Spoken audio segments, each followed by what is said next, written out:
very big welcome to you all.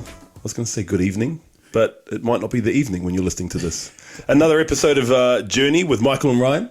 Welcome, everyone. This week we're going to be going into another rebirthing practice. We're giving the people what they want. Giving the people what they want. A lot of people have been watching the rebirthing episodes. We thought we're going to go a little bit deeper into it, go a little deeper into some of the practices that we use with our clients, and ultimately just teach you guys the tools that we use on ourselves or with ourselves to just find more peace, find more calm, find more of our true and authentic self, and let go of all the nonsense, right?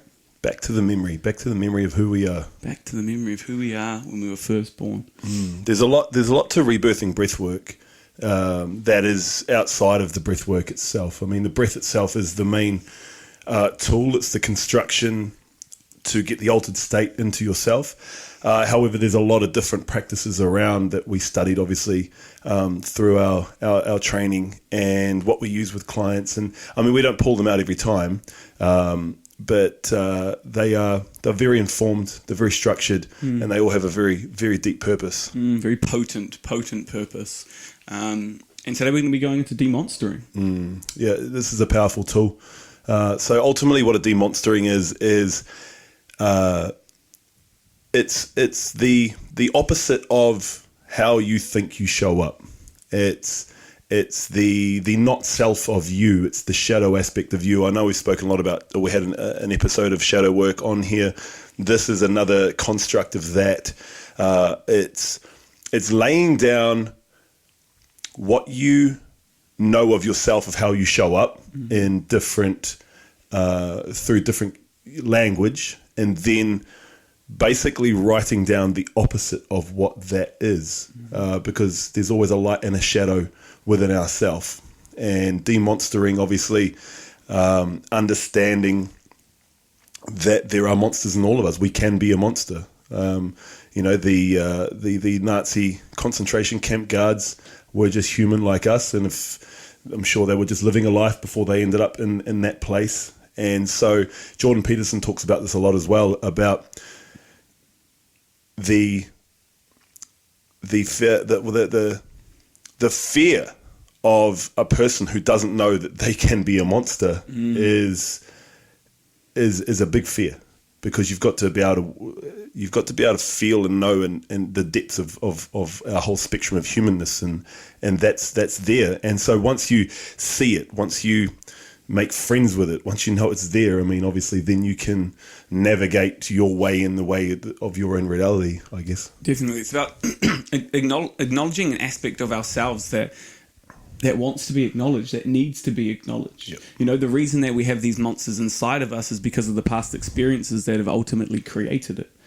And if we're not allowing ourselves to acknowledge these aspects of ourselves and admit them to us, even though it can be challenging, it's hard to see that they're actually there, and it's hard to actually work through them and transmute them and then use that as a tool or a way to actually move back to who we truly are, move back to the true self, letting go of that not self and allowing ourselves to be more authentic, even though these aspects of us can actually be authentic aspects of us. You know, it's not about always being in that love and light and only ever seeing these positive aspects of the self, but it's actually about acknowledging that we have these things within us so that when they do come up, they don't take control. You know, then we're more aware of it. It's more in our conscious mind. It's not just a subconscious program that takes over in a moment and is used to hurt other people or hurt ourselves.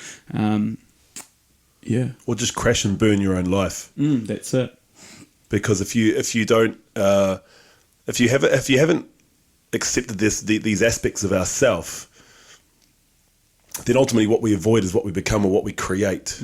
And so understanding the monster and demonstering what is inside of us, the anti-self or the not self in human design, it can have huge effects within our life. And you know, and then this can come through different self-soothing mechanisms like alcohol and things like that, and then that's when the monster will truly come out, because your inhibitions are lowered, you're in an altered state, perhaps you're not in a life that you like, or that you've just been pulled along by life, and you're in the victim state. And so the monster inside of us will rear its head in a relationship, or rear its head with self-sabotage, all of the bullshit that we can do to ourselves, and then ultimately blow others up as well. Yeah, definitely. And it's ultimately there because it wants to be in control, right? And when we don't work with it, we sort of allow it to be in control. And then, as you're saying, it's like these self-soothing mechanisms. They actually allow it to come out. So if it's an aspect of us that we haven't fully integrated, we're going to allow it to come out even more. And when we're, lower our inhibitions, as you would say. Yeah. You want to put a religious context on it. It's the demons it's the devil within ourselves. It's the devil. I mean, if you go down that pathway, the devil was just a fallen angel. Was a saint. You look at that context now through the archetypal storytelling of what that is. That's ultimately still saying that even in the Christianity structure of the anthology of it, there is still the monster within heaven. It was the fallen saint that fell to become the devil. And so you want to pull that back to a wider lens about what we're talking about now on our human aspect here. I mean, that's ultimately what we are talking about, right? It's the heaven and hell within ourselves, within our life, within our reality. Not putting the blinders on to think that it's not there. Yeah, exactly. It's acknowledging that we all have these aspects within us, and then when we can do that, we can see it. We can actually nurture it, so that it can actually, as we spoke about before, transmute. Ultimately just be a tool for growth instead of something that's actually holding us back, and that's trapped within us and comes out as a reaction instead of an action. Aubrey Marcus talks a lot about this in the Not Self, and I've heard him talk about it quite a bit. And my takeaways from his perception of it is that you can utilize it for competition to better yourself. For sure. You can see when your not self is prevalent. It's coming up in conversation. It's coming up in your decision making, in your discipline or lack thereof. Or it's always the anti you. It's like, oh, my alarm went off. Oh, I don't need to get up right now. That's the anti you. That's the monster inside you that wants to keep you in there. If you want to really start going down the Freudian level, it's the kind of id, right? It's the concept of your ego self, which wants to just keep you comfortable and warm and in the womb, I guess. And then it's pulling back to the vision of your life, and does this align with your life, and so utilizing that monster within us, utilizing that not self to compete against it, because it is you in every single way. When we actually start speaking about the demonster, you'll understand a little bit more, but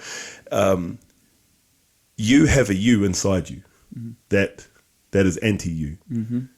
But being aware of that, you can utilize it for growth. Definitely. And you can, as you say, utilize it in different situations. Maybe you need to go into conflict, so the demon inside of you has to come out.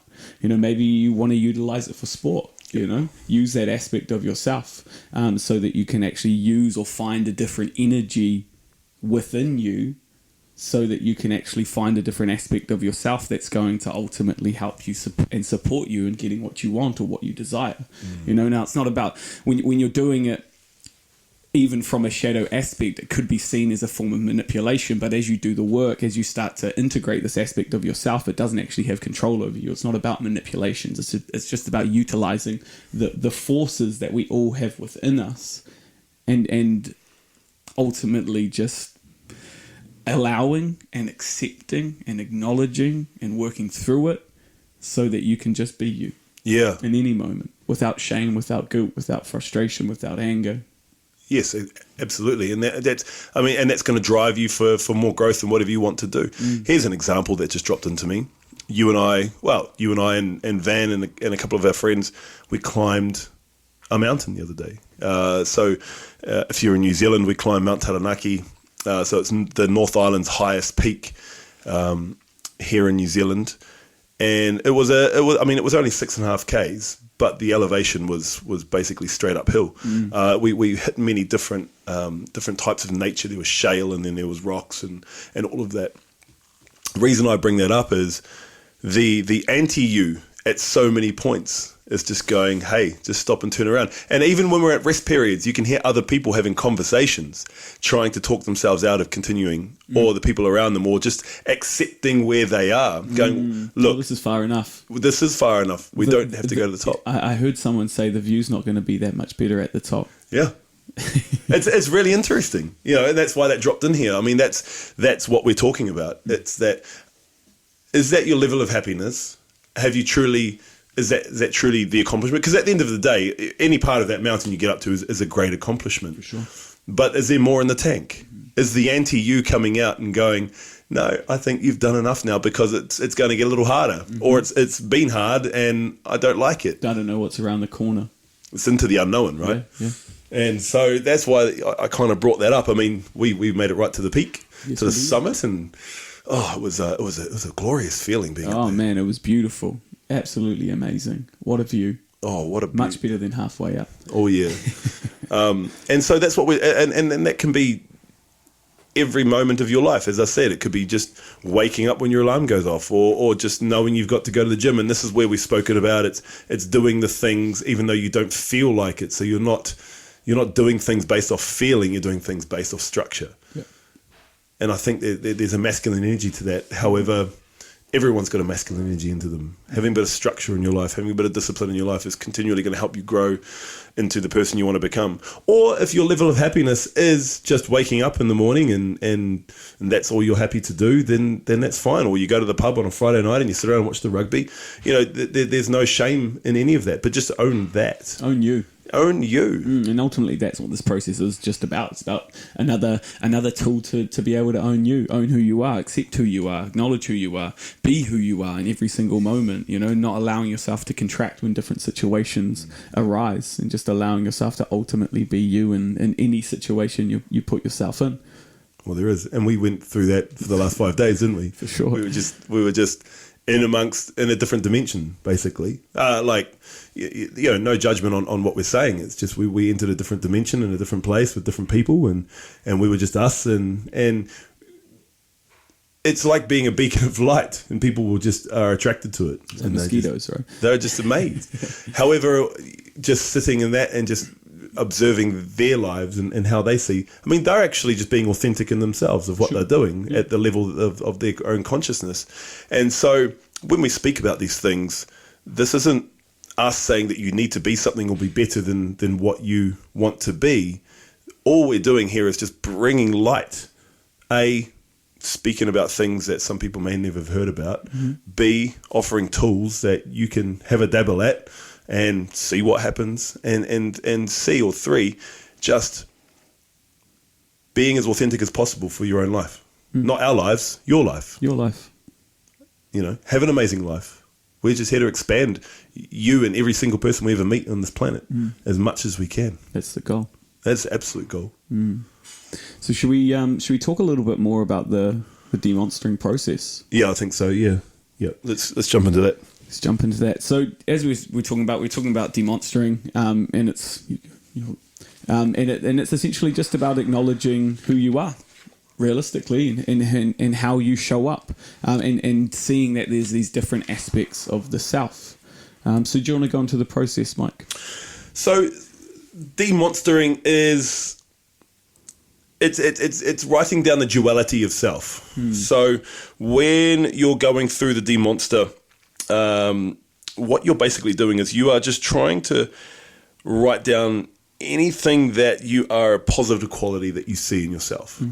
Like anything and everything, and owning that as well. Owning it, and going deep into it as well, right? Like fully acknowledge all the beautiful things that you feel about yourself, And we've spoken about this before with goal setting, right? Like don't just say the first things or the generic things that come up. Like actually spend some time and write down all the positive things about yourself, even if they're just little things. things that show up every now and then. Because we want to just take a moment to just sit with how fucking amazing we are. Even if there's self-doubt around it, just still allow yourself to go into it, because it's super, super important. And for some people, they actually find this part quite challenging. So when you do, just allow yourself to keep going, sit with that. Don't become judgmental of it. Just go through the process. Absolutely. So demonster is what we try to demonstrate. If you break that word down. Ooh, yeah. Demonster. Demonstrate. Ooh, Demonstrate. Like yeah. Right? It's the it's a demonstration of our positive qualities. Now, demonsters are an example of dualities, like I just said. Now, if we invest any energy in presenting one perceived positive quality to those around us, then we necessarily are cultivating and suppressing its direct opposite within us. Everything's got a top and tail, right? So there's a 3-layer model of the self. There's the outer layer, how we want the world to see us. Then we've got the middle or the shadow layer. That's an exact inverse of the outer layer. We are always struggling to keep it hidden from others. We judge it severely. We are always afraid of slipping up and letting parts of it show to others. We are afraid of it, others judging it and rejecting us if they see it, if and when they see it. All right. Then we've got the inner, which is the true self layer, our perfect divine self.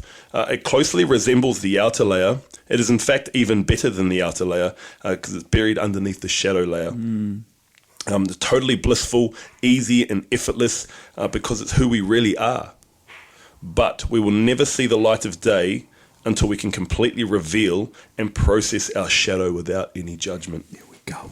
And dualities are very costly in terms of energy, health, happiness, and self-esteem. Because it's that constant battle within the self. It's that chaos. It's that constant arm wrestle. It takes a lot. It takes a lot. I mean, we could go into it's the mask, right? It's the masks we wear, and the different, and then having to remember which masks some people got, and then you're getting caught out in lies, and then lies become stories, and stories become identities, and that takes a lot of energy. Whereas you could just be yourself, truthful, open, and honest, and authentic in every situation, and you don't have to remember any of that shit. That's it. But it's so hard. It's so hard to get to that level. Definitely. It's very confronting, and it's very uncomfortable. So the demonster process. So if you're listening to this, and you're in the car or at home, just push pause, grab yourself a pen and paper, go and go through this. If you're in the car, you can just kind of go through it and maybe come back to listen to it here. So what we want to do is down the middle of the paper, put a line on the left hand side. What I want you to do is left hand side list. A left hand side list. A left hand side list. And list is a terrible thing to say for someone with a lisp, right?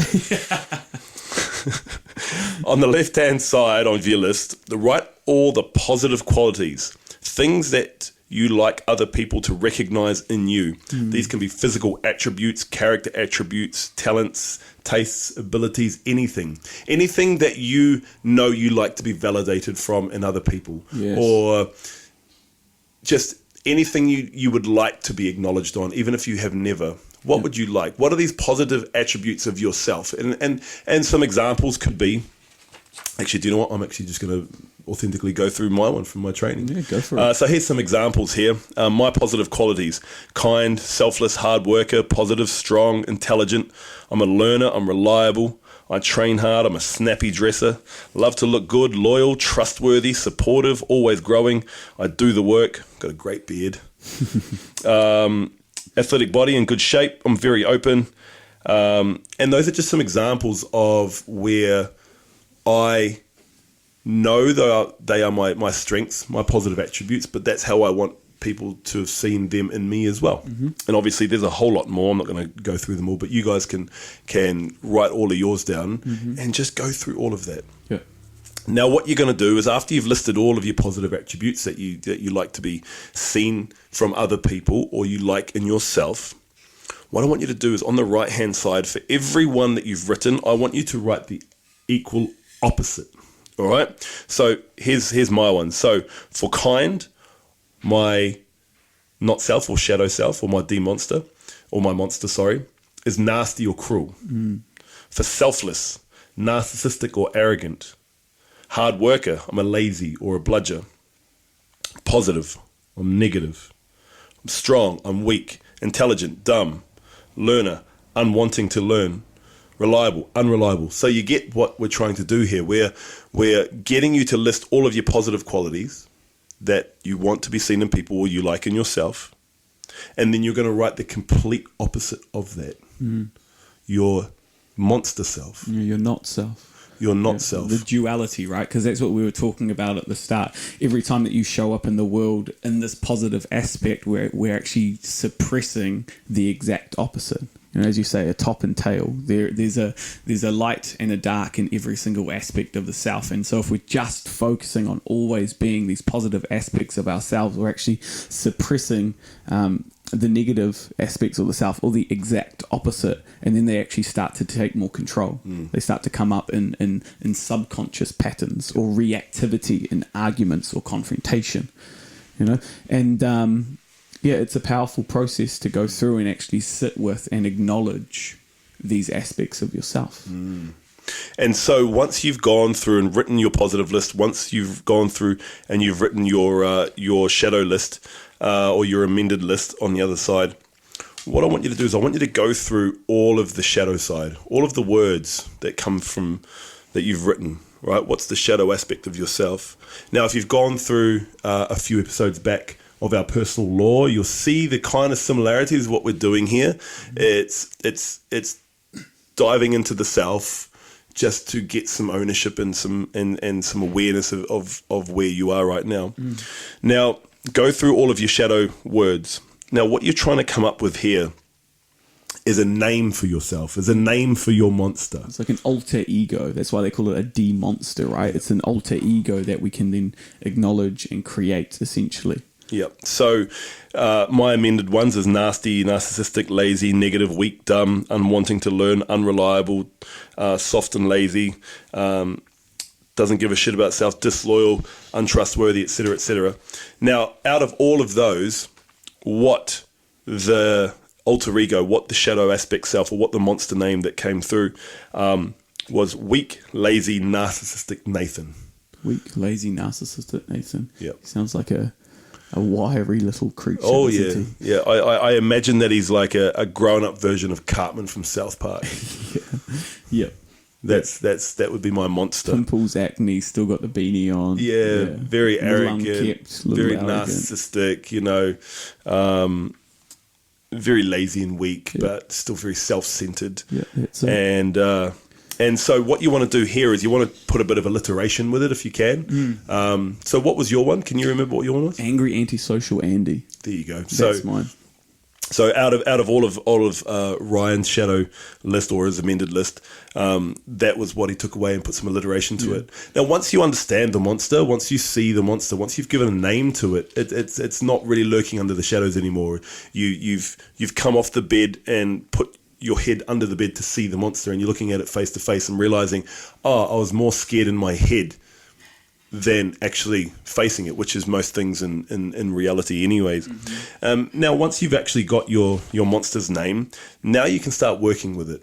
And so when you start being out in life and out in the world and you can see these things that you want to change, this is where you can actually put a name to it. Go, not today, Nathan. Not today, Nathan. And you start to notice how much it actually comes up. You know, it'll come up in your relationship. It'll come up in work. It'll come up in the conversations that you're having with yourself. You know, because when you're reading through this list, the words that you read and hurt the most are really the ones that you actually want to acknowledge. The ones you actually want to run away from, or you're afraid to admit to yourself or other people. That's what wants to make up your de-monster, because that means those are the areas of yourself that actually have the most integration or actually have the most work to be done around, because they're the ones that actually create the most shame in your life. You know, and then so whenever angry, antisocial Andy comes up, it's not like I get frustrated with him. It's not like I get angry at him. It's not like I punish myself for him being there. It's actually just about acknowledging that he's here for a reason and he just wants me to be safe. Yep. He wants me to feel comfortable. He's there because of past hurts and past traumas and the bullying I had when I was a little kid. He's here because I felt unsupportive, because I was told that I wasn't allowed to express anger. And ultimately, the more I've acknowledged him and seen when he's come up, the softer and kind I could be on myself. And ultimately, he doesn't show up as much anymore because he doesn't need acknowledgement. He doesn't need to be felt and heard. You know, he's settled down a little bit. That little boy inside me that Andy has been soothed enough that he's okay. He's all good. Like he's relaxed. He's not really there anymore. And it gives you a point of reference to name what it is, because now you're not in the space of chaos, because now you've got a name for it, and you can actually. I mean, if you're in partnership with someone, you know, you can go, hey, look, this is Nathan here, and it's not utilizing as an excuse. No, it's not going, oh, that's Nathan. No, I have nothing. I have no control over that. No, that's fucking bullshit. If you're doing that, no. You've taken. You're missing the point. You're missing the point. You've taken the wrong path down here. Narcissist is probably a part of your anti-self. Yeah, and your victimhood there. But what it is, it's a tool for you to be able to work through something with. It's a tool for you to be able to have a point of reference that the mind needs for you to be able to, at a mind level outside of breathwork and rebirthing, for you to be able to make shifts in your own personality, for you to be able to integrate the shadow to turn it into the light. Yep. And so when Nathan pops up, he doesn't pop up a lot anymore, but there are times where I'm, I can be pulled into quite a lazy kind of stance, and then I just kind of, my energy just goes out in the world. Yeah, well, it's even for you, it's about acknowledging that aspect of yourself because you are a manifester as well, right? Yeah. So to be seen to be lazy because there's so many generators in the world, there's so many people putting things out, it's like, well, no, for you to be able to sit back and actually relax and recharge would be deemed as being lazy, and you would have beat yourself up for it in the past, but now you can actually be like, no, that's actually a part of who I am because I need it. Yep. It's actually about nourishment, not about letting things slip. And the more you know about yourself, the more you can start adding all these different parts of what you're learning and different tools, philosophies, modalities. You know, this is why we never sit here and say one is better than the other. No. There's learnings from everything, and you create your own life philosophy around it. So yeah, you're exactly right. Like I've made a lot more friends with lazy Nathan because of understanding my design aspect and knowing that is a superpower of mine. That when I recharge and I need to go be alone, that's where the downloads will start to come afterwards. And the more I can actually get my rest, the bigger the download for me to be able to initiate afterwards is. But what I need to and constantly working on is informing the others around me about what I'm doing. Yes. And then that shifts the needle. So your, antisocial Andy doesn't have to come out because I know what I'm doing, but I haven't let you know what I'm doing. Yeah. And then there's the ancestral Andy comes out, and then my narcissistic Nathan is kind of there, and then we kind of like we wrestle. But obviously we find it wrestling there now. But it's it took a lot of work to get there. But and so this is where you can use it as a point of reference. Is what I'm saying. Yeah. You can put a name to something. When you can put a name to something, then you can work with it. And then it's not even about using other people's shadow aspect with them. It's like I have a D-monster, my partner has a D-monster, but when I see her D-monster come out, it's not like I try to punish her for it and be like, oh, this is coming out in you, this is because of that, or creating another argument around it. It's actually about even just you seeing other people's monster within them and being like, what do you actually need? Why is Nathan here? Why is Andy here? Like what do they actually need? What do they need support in, and how can I actually facilitate that? Yeah, that's really nice, and it's softening into it. So you're taking the masculine energy use of putting more structure into your life, and then utilizing your more feminine flow to be able to soften into it, and then ask it what it needs. Ultimately, having empathy for the self. Yeah, there it is. It's a beautiful thing. It's a beautiful thing. It's a nice little drop in. I like that. So there we go. We're playing with the different polarities within ourselves and the others that we love around us as well. And And if somebody starts going through a harder time and struggling, or, because nothing's linear, we can go just as far backwards as we can go forwards. It doesn't, that's life. So if the others around you know what your monster is as well, and they can see it coming out in a lot, that's where it can be helped with your tribe. Yeah, and they can ultimately have that conversation with you and be like, hey, what's actually going on with you at the moment? I see the shadow aspect of you is actually coming up. Like, how can I support you? What do you need? What are you actually going through? Why do you think it's actually there? And then you open up that opportunity for communication, for deepening, for having a better understanding of yourself, and having a better understanding of the people around you, and feeling supported. Because we need community. We need to feel supported. It's such an important aspect of the human condition to feel like we don't have to constantly carry it all. To know that we have people around us that want the best from us and want us to just authentically be us. And it gives the people permission to just be themselves when you're yourself. Yeah, it really does. And you'll also see people shut down as well. That's part and parcel of it. And then it's not getting angry at them, or it's not, getting frustrated at them. I had a few times over the last few days where I could see just people around me just shutting down because of me just showing up as I am. And then it's the choice of like, okay, do I continue at this, or do I just kind of just kick back and talk at their level, or whatever it is, it just gives you options. It just gives you options for how you can be in any moment, I guess. And what we're talking about here, and what we always are talking about, is just knowing yourself a little bit more, a little bit deeper. And rebirthing has been the most powerful tool that we know of, outside of plant medicines and things like that. Yep. Even, I guess, with plant medicines, it's still the biggest journey that we've been on. Oh, for sure. And continually on. I mean, we rebirth ourselves now every fortnight. We did a hot water rebirth on ourselves, last week, and that was very profound. Let's go into that, actually, because that was a really deep. It was deep rebirth, that one there. And that's for us as well. It's like it's not like me and Mike feel like we've got to a point and we're all good. It's like, no, it's literally continuous work. It's like setting times, setting dates. It's like even rebirthing ourselves every second week. It's tough. It's challenging. It's like there can be some forms of avoidance, but it's like, no, we have to allow ourselves to keep going through it.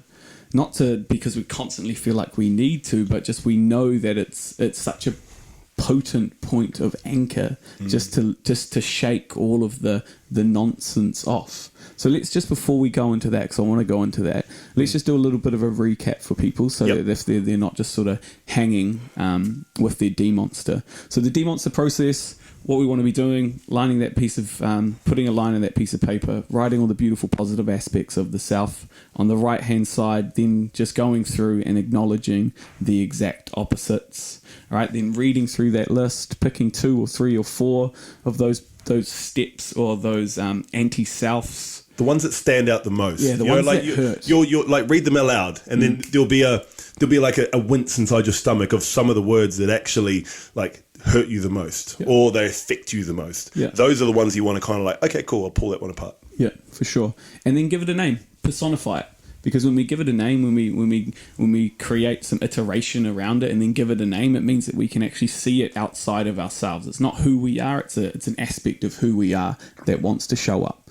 All right, and then just notice where Nathan or Andy or whoever your demonster is, just notice when it comes up in the world. And ask yourself, what does it need? Why is it here? What can I actually learn from this? How can I actually use this as a tool for growth? All right, don't create shame, don't create guilt around it, because ultimately that's not what we're here to do. Ultimately, we're here to just create awareness around these contractions within us, and use these as potent points of growth. And if you need help with it, as always, please reach out to Ryan and I. As we say, like, if we got 100 people who wanted help with it, we would have 100 Zoom calls for 15 minutes to help you work through it. Definitely. Because that's what we're here for. Yeah, I had an amazing lady message me the other day. She was going through her personal law, and it was just awesome to be able to guide her through that, to give her a different perspective on it.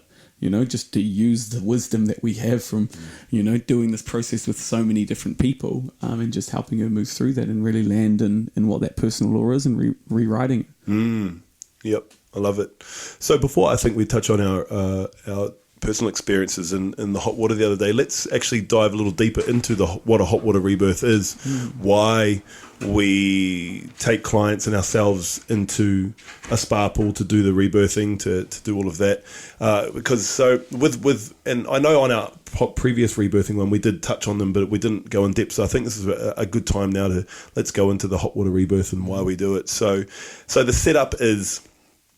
Now, we don't put anyone into a hot water rebirth until they've done probably at least 6 rebirth breathworks with us that are like, we call them dry rebirths, but obviously just lying on the floor and going through all of that. And it's only if we feel like they're ready for it. Only if we feel like we know and understand their breath and their moves through some of these surface layer aspects of the self. Yep. It's not done lightly. Don't try it at home by yourself. Don't get facilitated by someone if they've done a weekend course or they haven't.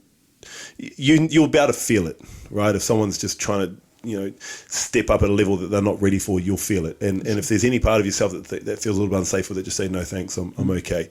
It's nothing to be trifled with. So a hot water rebirth, what it's done, how it's done is in a spa pool.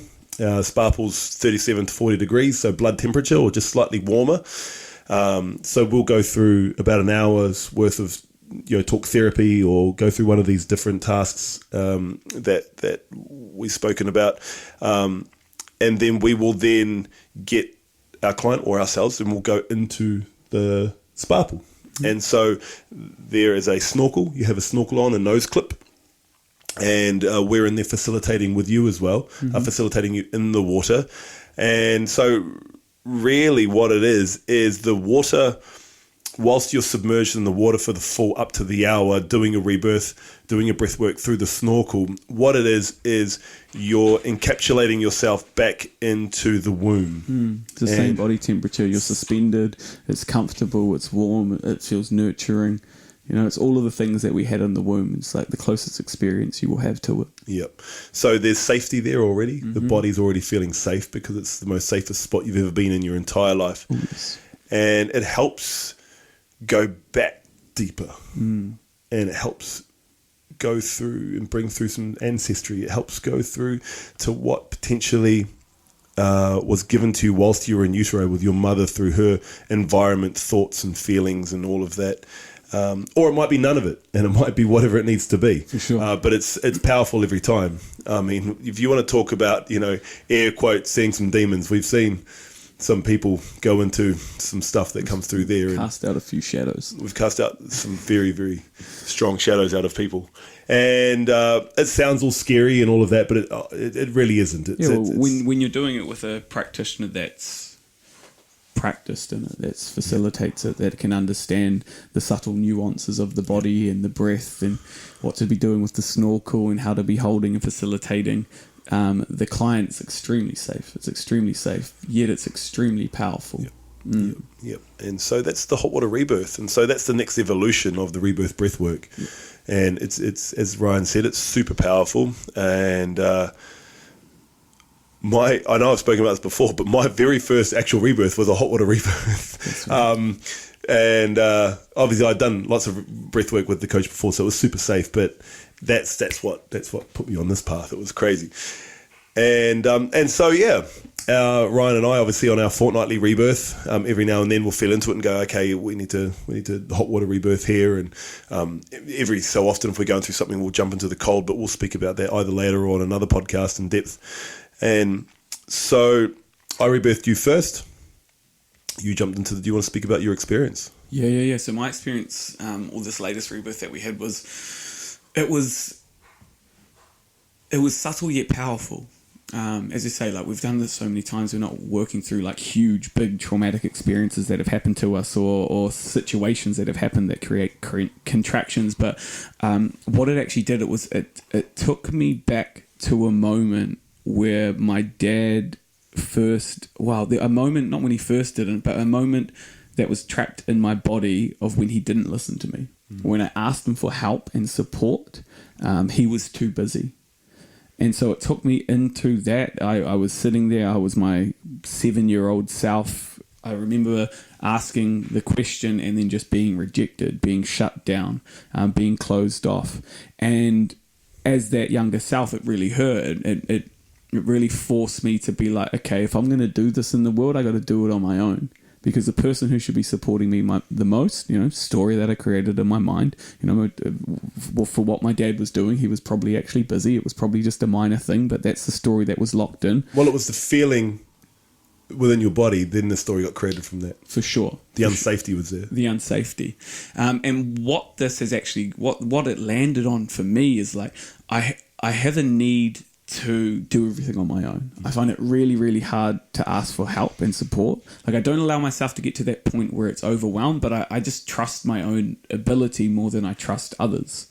And that works really, really well, especially with me being a manifesting generator. I tend to just get things done. I'll just sit down and do it. But then at the same time, it can actually create disconnect with people around me because I never actually ask for support. I never actually ask for like guidance. And ultimately what that does is it just means I'm on a journey by myself. It doesn't mean that we can actually connect deeper. And that's like, it shows up a lot. Not so much from a shadow aspect in business, but there's moments in business when we're working together where I'm just like, I'll just do it myself. Yep. I'll just do it myself. I trust myself. I know what I can do. I know that I have the abilities to do it. So I'll just tap away and get all the back end stuff done. And it was beautiful because as I moved through that moment, I actually stepped into the situation as my adult self now and was actually able to give my 7-year-old self a hug and tell him, like, it's all good. Like, you are supported. You can ask for help. You can do it on your own, but you can still ask for support. You can still acknowledge and trust other people. And it was beautiful. And as I was going through that experience, as I felt myself hug myself, there was just a wild shake through the body. And it was just allowing the memory of that experience to be moved through, somatically to be released. Losing that emotional edge of it. That's it. Losing the emotional edge of it. And then, so that was a big aspect of it. And then for about 10, 15 minutes after that, it was actually just about integrating that. There was thoughts, there was questions that came up, there was other little situations that came through, and essentially it was just piecing all these different moments in my life together where I didn't feel supported or didn't feel trust that I could trust others. And it was just like reminding me that it's okay. It's okay. It's okay to ask for help. It's okay to ask for support. And ultimately, like, to trust other people's is the ultimate gift that I can give myself. Beautiful. And then we had a beautiful moment where I was just laying with my head out of the bathtub. Mike comes up, serves me a rape. And he actually, when we serve a rape, you're meant to be serving the feminine first, right? We serve the left nostril first, but For whatever reason, you served my right nostril first, and then I just got dropped into this very, very powerful energy where I just felt energy just move down into my loins, into my penis, and then it just felt like the energy of myself was just penetrating the earth, and there was just beautiful dropping where it just acknowledged, like, that's what you're here to do. You're here to penetrate. You're here to, like, not penetrate in a sexual way, but to just penetrate existence. Allow yourself to be you. Allow yourself to move through. Allow your power and your unique power to be able to come through. And it was beautifully powerful. Powerful. Yeah, it really was. And we facilitated each other so much now. We know each other so well when it comes to rebirthing. And just like the way that your body moves and it starts to shake and all of that, it's you could definitely see it was just unwinding whatever you were going through. It was just out of it, and it was super powerful. It really was. And then obviously just you going into that penetrating of the universe and that masculine energy, that is something you've been working on for a long time. Definitely. And there you go. You were engorged. You were engorged into the universe. There's more permission with your phallus. My phallus. It's a funny little life, isn't it? Yeah, it certainly is. So my one was a little bit different. I went into the rebirth and just started shifting through just a few different things in the body. The body was shaking a little bit, and didn't really have any visual memories attached to them, and they were kind of shaken out. And probably I don't know what the time aspect was. Maybe about 15, 20 minutes into it, all of a sudden, I just felt this. Well, no, sorry. I started going down this wormhole, and I've been there before, and it's quite familiar to me. So I started going down this wormhole, and then I just kind of opened up into the kind of abyss space, the quantum space, whatever you want to call it. And I was just in there, and then all of a sudden, this feminine energy just came to me, this entity, and I was like, oh, okay. And I actually started speaking words, even with my snorkel on. I was like, who are you? And didn't get any answers. I'm like, who are you? Didn't get any answers, but I could feel it very strongly. But then I got the message through the feeling saying that I am your unborn sister. And I was like, wow, okay. When did you come? She goes, after you, but before your sister was born. I was like, oh wow, okay. She goes, yeah, I chose not to incarnate the earth. So it's incredible. But obviously, not being born obviously was non-speaking, and I was just feeling it. It's like a telepathy, like a spirit, right?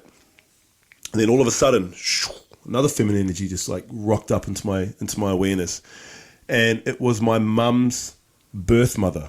And I've never met this woman. My mum's never met this woman. She died when Mum was 12. She had a terrible, chaotic life, where it was in the late 60s.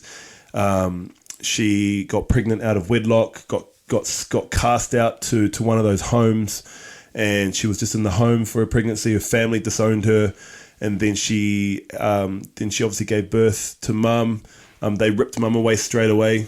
Put her into an orphanage, and then obviously didn't let her see. And then she got a psychosis from that, all of that trauma. And she ultimately died from a brain hemorrhage when she was 12. And when Mum was 12, I'm not sure how old Lorna was. And so just very chaotic. And so then she just rocked up, and I've never experienced her before. And I was like, wow, who are you? And she told me, and I was like, wow, okay. It's brilliant. I could just feel the chaos. I could just feel all of it. And then all of a sudden, another feminine energy rocked up. And it was my dad's mum. She's still alive, and she's very warm, very feminine, very caring, nurturing. And so all of a sudden she was there on the right-hand side. And then all of a sudden, my daughter, Bella, her energy was there. Her entity was there, but it was on the left-hand side next to my unborn sister. And she was like, and she didn't actually say anything. I could just feel her there. I could just be like, that's Bella. And it was just such an interesting combination of entities to rock up in this space. And I've never had a rebirth. I haven't even had a plant medicine ceremony where I've had entities like that turn up into my space, into my awareness. And I just sat there with them all, and I just said, "What are you here for? What am I here to do?" And I was actually speaking the words out loud. And what it was, do you need my help, or are you here to guide me? And so they said, we're here to guide you. But my mum's mum actually, I got a message saying, she needs some help to pass through. But how I can do that is to become the ultimate masculine warrior in myself, to be as open, as authentic, and as in my savagery, healthy savagery as I can possibly, and to protect the feminine, and to do all of that. And that's something that I went into deeply in my last ayahuasca ceremony. I felt the pain of the collective feminine, and since then, for all this to rock up, and it's something I'm continually working on, right? Of being in my softer, in my flow, and growing more empathy and all of that. And so it was super profound. I was just sat there with them, and you would have been facilitating me. I wasn't moving my body a lot more, and I was just breathing through it, and I was just in there with them. And then I came out And usually I'm really dazed and fuddled out of a hot water rebirth, and I just kind of came out and just thought, wow, that was super interesting. I could just feel them around me, and so that's what happened in the hot water rebirth there. Yeah, that's it. And you had a like a drop in afterwards as well, right? With the 4 different archetypes. So obviously I went and caught up with Shanna, a dear sister of ours, and she's a wizard. She's a wizard and a witch and everything. She's just super powerful. Love you, Shanna. And so I was telling her the story, and she goes, wow, that's the 4 archetypes. She goes, the first one that turned up has no voice, cannot speak. The second one, obviously, in the chaos and the getting burned at the stake, the witches at the burns, the burning of the feminine. Then there's the warm, loving feminine there, the really caring one, and nurturing. Then the nurturing, and then obviously with Bella, my daughter, turning up, the new generation showing up, and I just thought, wow, I that blew my mind when she told me that. And so the 4 archetypes rocking up like that, and again, not having felt any of these presences like this before. So really interesting. And so this is the power of the rebirthing breath. This is the power of rebirthing. This is the power of breath work. It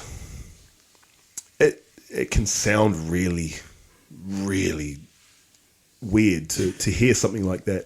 And sure, don't get me wrong, like it's nuts. Don't get me wrong, like it's super strange that it happened. But I'm open to anything, and I'm open to any paradigm. I'm open to any sense of things that visit me or whatever. It's like when we question these things, or even see them as being weird or strange, or saying that they shouldn't happen, or that can't happen.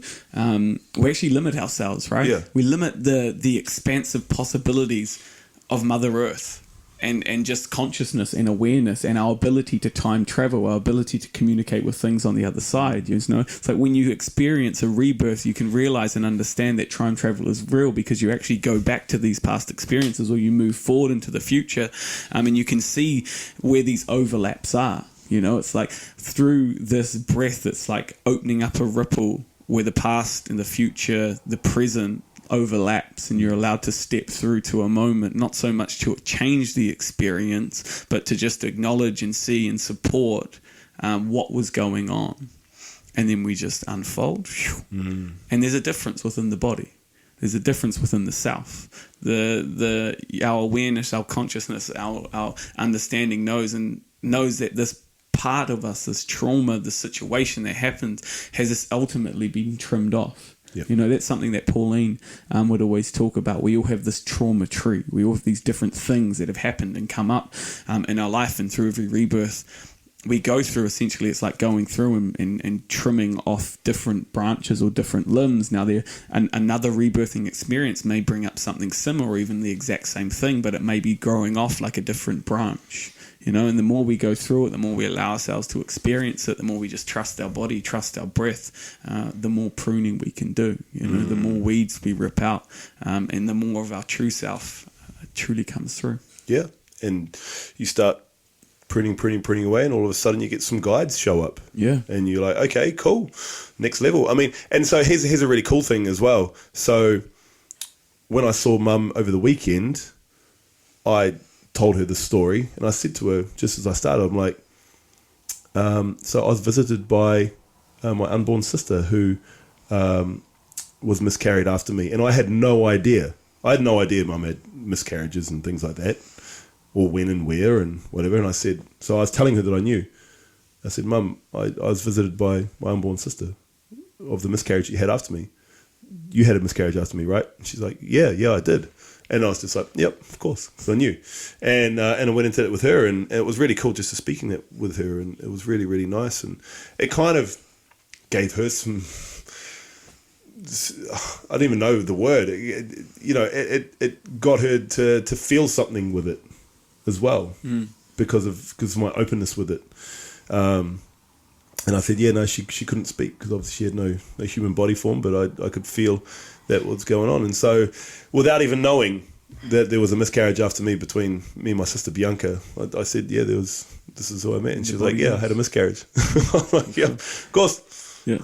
It's beautifully profound. you know, and even just trying to explain how and why it happens takes away from the experience. You know, we talk about this all the time, and it's like, even myself personally, it's like some of the things that come up, it's not like it's surprising, but after every rebirth with a client and things come up, I'm always in awe of it, because it is so powerful, it is so true and poignant, so potent, in the power that it has. When clients allow themselves to trust the breath, allow themselves to trust the body, allow themselves to just be open to whatever comes up, and ultimately trusting that the body and the breath will only ever show them what they're ready for. You know, now that might be challenging for some people, because they might be like, oh, I wasn't ready for that, and then create a story around it. But then if we know and trust the process, and we trust our abilities and who we are, and the tools that we use to integrate these processes, all right, then ultimately it just creates more safety. All right, it plucks away the heaviness and allows us to be us. And when you're in the chaos, not if, but when you're in the chaos of life, you walk through it like a boss. 100%. Knowing that that's just part and parcel of this whole journey. Yeah, we're constantly cycling between rigidity and chaos. Yeah. That is the human experience. Yep. We don't just stay in grace and glory and everything going really, really well. We're constantly cycling through. You know, it's like the earth isn't just sitting in the solar system. It's moving forward. It's traveling. You know, and as it's traveling through, it's cycling as well. And we do the same. So it's like when we can start to understand that and know that we're doing it and chaos is going to come up, we can then navigate it a lot easier. Yeah. And the universe is constantly expanding. I mean, science tells us that as well. Sure. And if we are just the reflection of the universe, then we are constantly expanding. And Mark Gaffney talks about this a lot, right? Like love can constantly expand. God can constantly expand, because that is all the one. It's all source. It's never ending. No. So if you think you've got it, you haven't. And even questioning whether or not it can expand takes away from it. Yeah. Right? It takes away from the all. Yeah. So that means you can constantly have more love. You can constantly have more growth. You can constantly have more chaos. You can constantly have more everything, because it's constantly expanding. So just fill those expansion voids with whatever you want, but you just got to get the muck out of the way first. For sure. Yeah, you've got to trust that you can navigate it as it comes up. And trust is a big one. Huge. Trusting yourself so you can trust others. And ultimately, that's the process we guide people through, right? Giving them the ability to trust themselves. It's not about what we think or what we say or the tools. It's about giving them the opportunity and permission to move through the heaviness, to accept the expansion of all, and ultimately trust that they can navigate it. Yeah. Well,